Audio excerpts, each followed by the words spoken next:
Yeah. So you went to uni, you did your degree.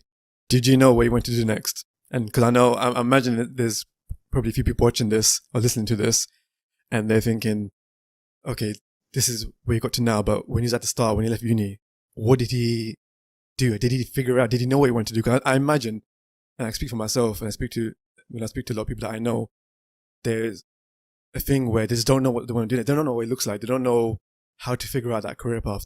There's no network or for them to dip into to find out, okay, what's it actually like in this career? Can I come to your office? Can I see what it's actually like? So I imagine there's many people thinking, what does it look like? I have no idea what I want to do. How do I figure it out? Were you in a similar boat? And how, if you were, how Yeah. did you figure that out? Yeah. So first thing I want to say that it's okay that you don't have it all figured out. I'm in my late 30s and I still don't have it figured out, right? So it's absolutely fine if it's not figured out. What I would say is that, like, for me, my first job was that, like I said, cleaning fridges, doing all that stuff. My second job, I was still working while I was in college and university. I used to work in a mini cab firm. So one of my uncles, he owned a cab firm like Asians do. And I just used to be on the phones, like picking up the phones and controlling and all of that, right? So I was kind of doing that job, like on the phones side by side. When I got to finishing uni, because I did I did typical business studies type, I did some maths and some IT in there, but generally I was like confused, like, what do I do now? So I was like looking at masters, because, if you don't know what to do, there's two options you have, right?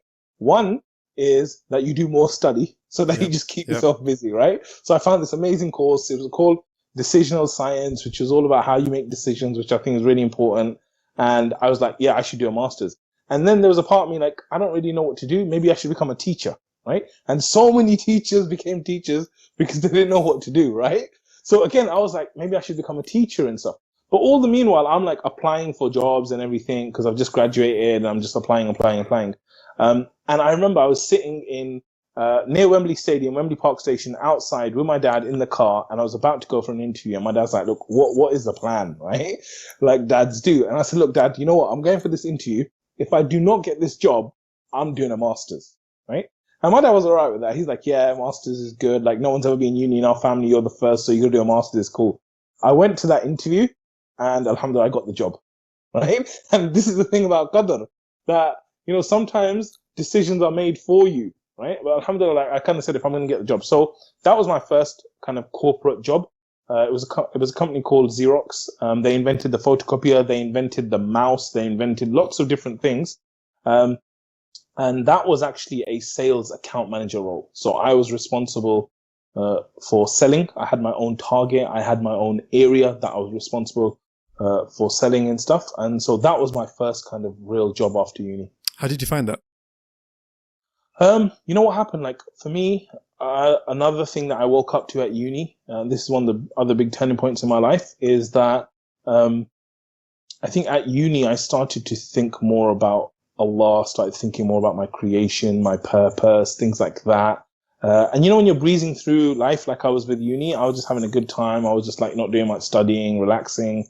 And I think there was a time, I always tell the story, that I remember in Ramadan, I was going for iftar, and I saw everyone going to the huts in Middlesex Uni where we would have iftar.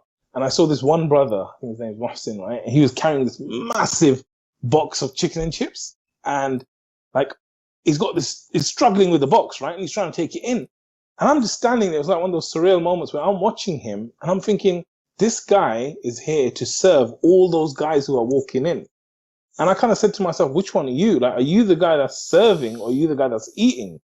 And I'm like, well, I came to eat, right? Yeah. And like, I kind of felt like a loser at that time. I'm like, I want to be like that guy. I want to be like that guy who's like serving the people and doing good. And so as I started practicing more, I started learning more about Islam, getting more into it. When I started work, it was a bit of a culture shock because your whole life, you're kind of like in a very comfortable bubble where you're with Muslims, like your family and stuff.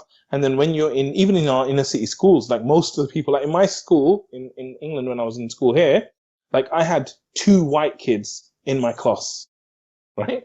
So you imagine, right? Like most of the children, there was some Wow. from Somalia, Iraq, there was a lot of Indians, there was Pakistanis. Even back then?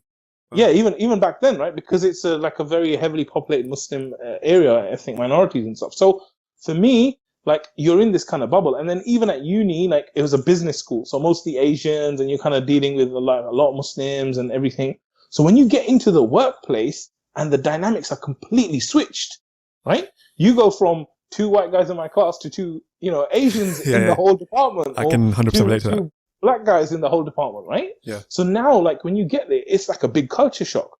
Like I remember the first day I got into my office, and like, by the way, everyone was amazing. Like I found the people to be amazing in my workplace. It was a young sales environment, it was vibrant. The first day I got there, these two girls, they came to me at the end of it, and they were end of the day, they're like, "Oh, Mohammed, we're going to the pub. Do you want to come with us?" And all the kind of dilemmas that you face, right? Alarm bells are ringing. Yeah, and then at the same time, like I'm just starting to practice, so I don't even know like what I can't do, and this and that. So it was like a big culture shock, I would say, like getting into your first job, especially when it's in a non-Muslim environment. It's a big wake up call, and I think it's very interesting. Yeah.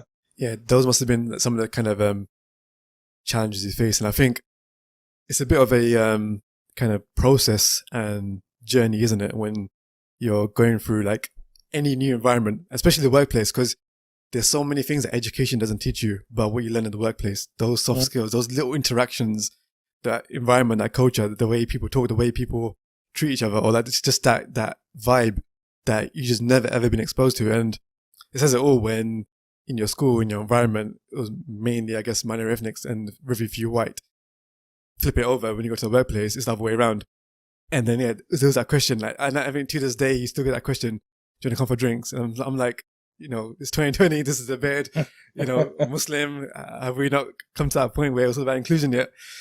And it's still like, and you got to explain it, and it's like all that kind of stuff. It still exists to this day, but it's just that process of when you get out there and you're exposed to these different challenges, I think you really find out a bit about yourself.